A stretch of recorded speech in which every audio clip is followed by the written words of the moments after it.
మీరు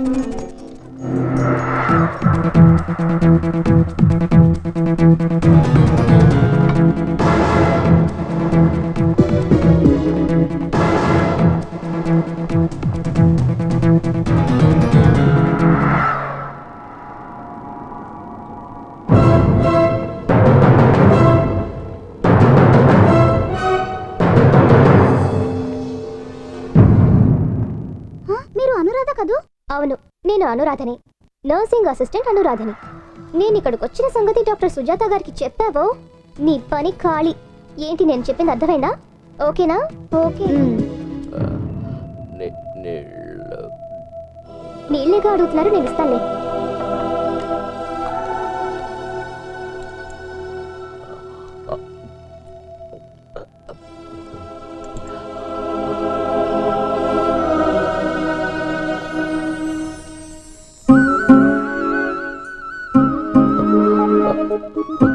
నాగమణి, అమ్మా,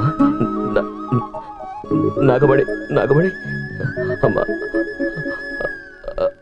నన్ను చూడగానే మీకు మీ అమ్మాయి గుర్తుకొచ్చినట్టుంది. ఏం పర్వాలేదులేండి. కొద్దిగా మంచినీళ్ళు తాగుతారా?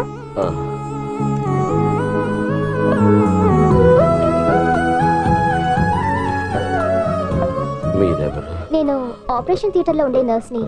మిమ్మల్ని చూసి వెళ్దామని వచ్చాను. బయట మీ వాళ్ళెవరో కూర్చుని ఉన్నారు, ఏమైనా చెప్పమంటారా? భయపడద్దని చెప్పమ్మా. అలాగే చెప్తాను, నేను వస్తాను. చెప్తావు?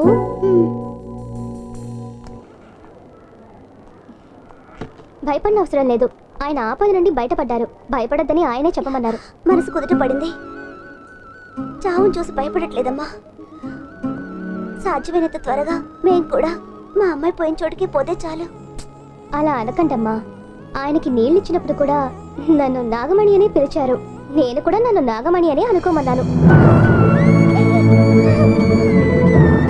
మీ వారికి ఏం కాదు, ఏడవకండి. నేను అప్పుడప్పుడు వస్తూ ఉంటాను. ఆయనకి ఏదైనా చెప్పాలనుకుంటే నాతో చెప్పండి, నేను ఆయనతో చెప్తాను.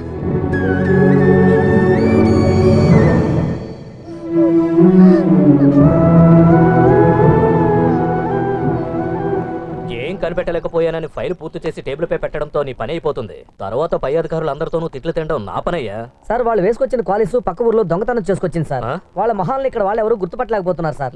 ఎవరో వీళ్ళని కిరాయికి పంపించినట్టున్నారు సార్. శివరాజుకి ఎవరిపైన అనుమానం ఉందా? లేదు సార్, ఈ మధ్య ఆయన ట్రాన్స్ఫర్ అయ్యి వచ్చారు. ఆయనకి ఎవరితోనూ విరోధం లేదు. ఇంతకు మించి ఏమీ తెలియదు సార్. సరే సార్, నేను వస్తా.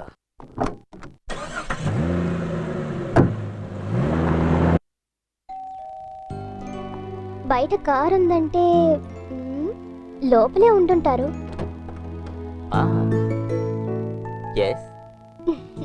Anuradha, Indian times. డైరెక్ట్ గా ఇంటికి వచ్చేసరే. Sorry for the trouble. General గా క్లయింట్స్ ఇంటికి రావడం నాకు అసలు ఇష్టం ఉండదు.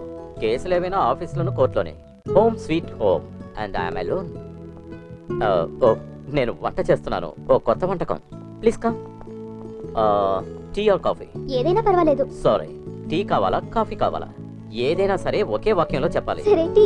Thank you.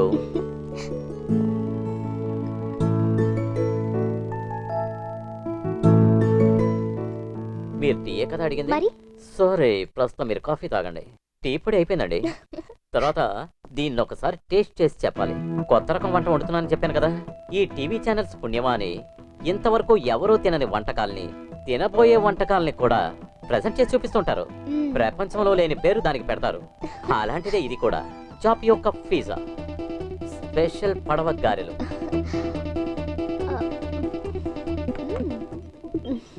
సార్, నేను వచ్చిన విషయం, ఆ శివరాజ్ కేసుకి సంబంధించిన పేపర్స్ని మీ ఆఫీస్ ద్వారా తీసుకొని దాని గురించి కొన్ని వివరాలు సేకరించాను. అప్పుడు నాకు ఒక ఐడియా వచ్చింది సార్. ఇది నువ్వు అనుకుంటున్నట్టుగా సాధారణ కేసు కాదు. ఆ కేసు ఇంకా పూర్తి కానే లేదు. ఎవరో అనామకుని తీసుకొచ్చి లోపల పడేశారు. ఎప్పుడు తీర్పిస్తారో తెలియదు. ఆ కేసు వాదించింది నా కొలీగ్ అడ్వకేట్ రామకృష్ణ. సార్, ఆ కేసు వివరాలన్నీ మీరు నాకు చెప్పారంటే. బాగుంది. అన్ని నా నోటి నుంచే రప్పించేలా ఉన్నావే. అలా కాదు, న్యాయాన్ని వెతుకుంటూ వచ్చే వారికి న్యాయ దేవతల సాయం చేసేది మీరే కదా సార్. మీలాంటి మహానుభావులు కొంతమంది ఉంటారు. మీరు చేసే ఈ సేవకి ఆ దేవుడు ఎప్పుడు మిమ్మల్ని కాపాడతాడు. నేను పుణ్యం కోసం ఏది చేయను. నా ఆత్మతృప్తి కోసం ఏదైనా మంచి పని చేస్తూ ఉంటాను. ఎనీవే, నేను రామకృష్ణతో మాట్లాడతాను. నువ్వు డీటెయిల్స్ కలెక్ట్ చేసుకో.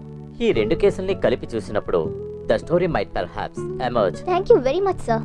మిమ్మల్ని ఒక పర్సనల్ క్వశ్చన్ అడగచ్చా? Why not? మీరు ఇలా బ్రహ్మచారిగా ఉండడానికి కారణం ఆడవాళ్ళంటే ద్వేషమా లేక వృత్తి మీద ఉన్న ఓవర్ కమిట్మెంటా? రెండు కాదు. కొంతమంది స్త్రీలు అందంగా ఉంటారు కానీ తెలివి ఉండదు. తెలివైన ఆడవాళ్ళకి అందం ఉండదు. ఒకవేళ ఈ రెండు ఉన్నాయనుకోండి, సెన్స్ ఆఫ్ హ్యూమర్ ఉండదు. ఒకవేళ ఈ 3 గుణాలు ఉన్న అమ్మాయి దొరికితే ఆ అమ్మాయికి నేను నచ్చను. మరైతే ఇప్పుడు ఐశ్వర్య రాయ్ వల్ల అది కుదరదేమో. నేను ముందే ఊహించాను, నీకు సెన్స్ ఆఫ్ హ్యూమర్ చాలా ఎక్కువ. నేను బయలుదేరుతాను సార్. ఈ బ్రహ్మచారి కోసం నువ్వు అప్పుడప్పుడు వస్తూ ఉండాలి, లేదంటే నాకు బోర్ కొడుతుంది.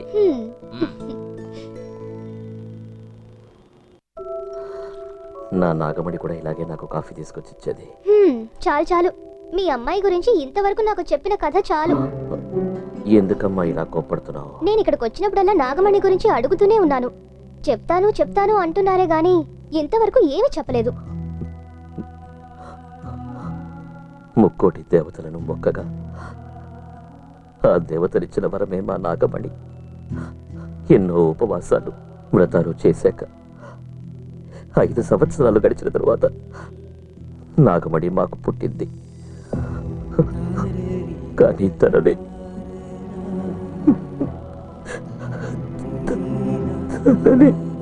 నాగమణిని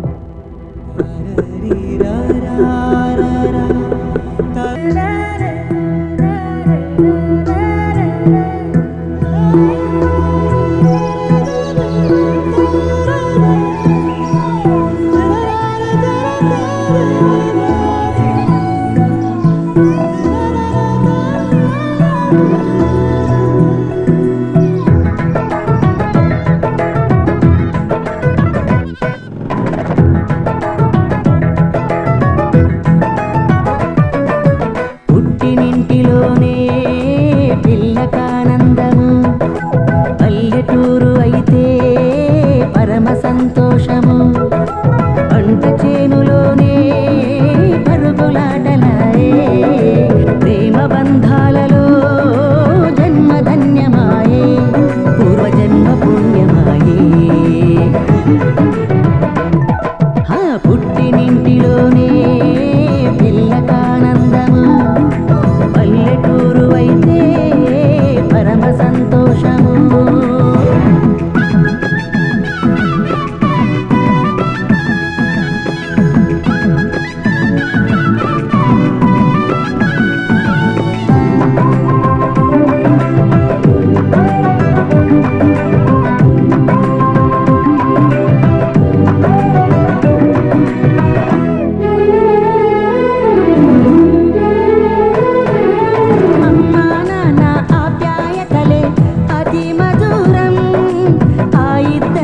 జీవించడమే మహాభాగ్యం. కంటికి రెప్పై కాపాడే తల్లిదండ్రులు, ఆడపిల్లకి దేవుడిచ్చిన కానుకలు. అనుదినము అందరూ ఆ భగవంతుడిని అతి భక్తి శ్రద్ధతో ఆరాధించాలి. ఇలా కన్నెలెప్పుడు కలతలు మరచి కళకళలాడాలి. పుట్టినింటిలోనే పిల్లకానందము, పల్లెటూరు అయితే పరమ సంతోషము.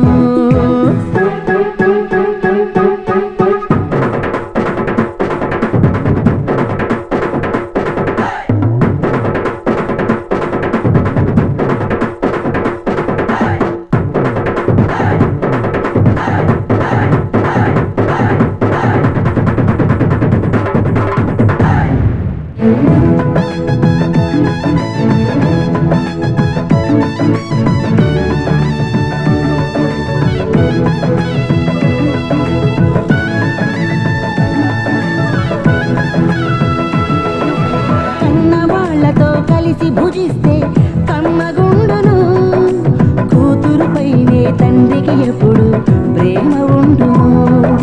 పుట్టినింటిలో ఉన్నన్నాళ్ళే సంతోషము,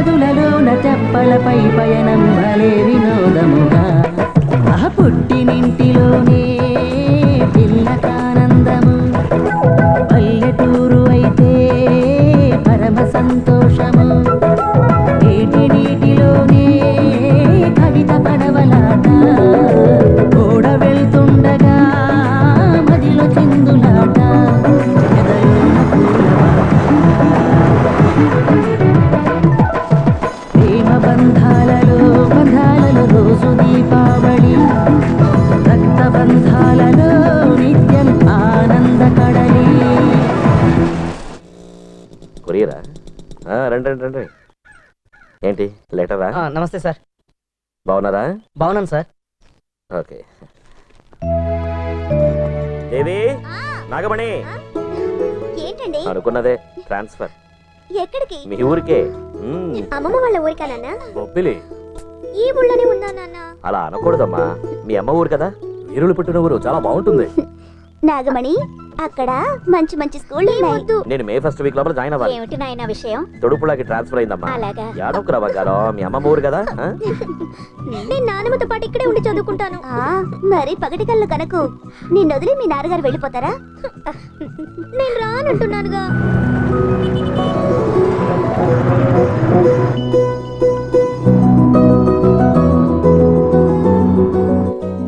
దేవుడా, టైం 5 అవుతోంది.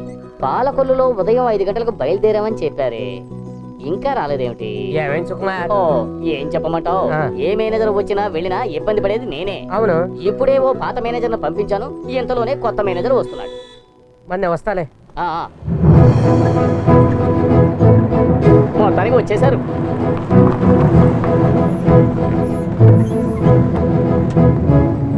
నమస్కారం సార్. నమస్కారం. పాలకొల్లు నుంచి వచ్చిన శివరాజు గారు మీరేనా? అవును నేనే.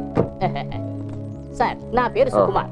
మీకు ఇల్లు ఏర్పాటు చేయమని బ్యాంకులో చెప్పారు సార్. ఈ ప్రాంతంలో అద్దె ఇల్లు అవి చూసేది నేనే సార్. Okay okay okay. పాత మేనేజర్ వెళ్ళగానే ఇంటిని శుభ్రం చేయించి అందంగా రంగులు అవి వేయించాను సార్. ఈమె నా భార్య దేవి. నమస్తే. తను నా కూతురు నాగమణి. మీకు ఈ ప్రాంతం గురించి ఏమైనా తెలుసా? బాగా తెలుసు, ఎందుకంటే నా భార్యది ఈ ఊరే. ఇంతకు ముందు కొన్నాళ్ళు నేను ఈ ఊళ్ళో పనిచేసానులేండి. ఆగండి. కూలీలతో మాట్లాడకుండా సామాన్ల మీద చేయడానికి వీల్లేదో, ముందు దిగండి. ముందు కూలీ సంగతి తేల్చి ఆ తర్వాత సామాన్లు దించండి. సుకుమార్, వాళ్ళని దింపనివ్వండి, పర్వాలేదు సార్, మీరు ఇది మీ ఊరు కాదు సార్. ఇక్కడ సంగతి నాకు తెలుసు. ముందు సామాన్లు దించేస్తారు, ఆ తర్వాత వాళ్ళు అడిగినంత కూలీ మనం ఇవ్వకపోతే నానా గొడవ చేస్తారు. ఆ కూలీ మనకు గిట్టుబాటు కాక మనం ఇవ్వలేదనుకోండి, తర్వాత యూనియన్ అది ఇది అంటూ రెచ్చిపోతారు. వీళ్ళని మార్చడం ఆ తిరుపతి వెంకన్న వల్ల కూడా కాదు. దేవుడా నువ్వే దిక్కు. ఈ దేశంలో తక్కువ పని చేసి ఎక్కువ డబ్బులు అడిగే ఊరు ఏది అంటే అది మా ఊరే. కూలి ఎంతో చెప్పండి రా. 16,000 ఇస్తే చాలండి. ఏంటి 16,000 కావాలా? ఈ సామాన్లన్నీ మీరే తీసుకెళ్లిపోయి ఆ 16,000 ఉంటే మాకు ఇచ్చేయండి. ఆ డబ్బుతో మేమే కొత్త సామాన్లు కొనుక్కుంటాం. 2,000 కంటే ఎక్కువ ఇవ్వను. కాదన్నారు అనుకోండి, నేను సారు కలిసి సామాన్లు దించేసి లోపల పెట్టేసుకుంటాం. ఆ తర్వాత బిక్క మొహాలు వేస్తారు. అప్పుడు కానీ మీకు బుద్ధి రాదు. రూల్స్ చట్టాలు మాకు తెలుసు. దించేస్తాం సార్. అలాగే సార్, త్వరగా దించండి సార్. సరే రండ్రా. Gods on country but devils on people. ధర్మదేవత నివసించే దేశంలో చాలా అన్యాయాలు జరిగిపోతున్నాయి. ఇది ఎంత దారుణం!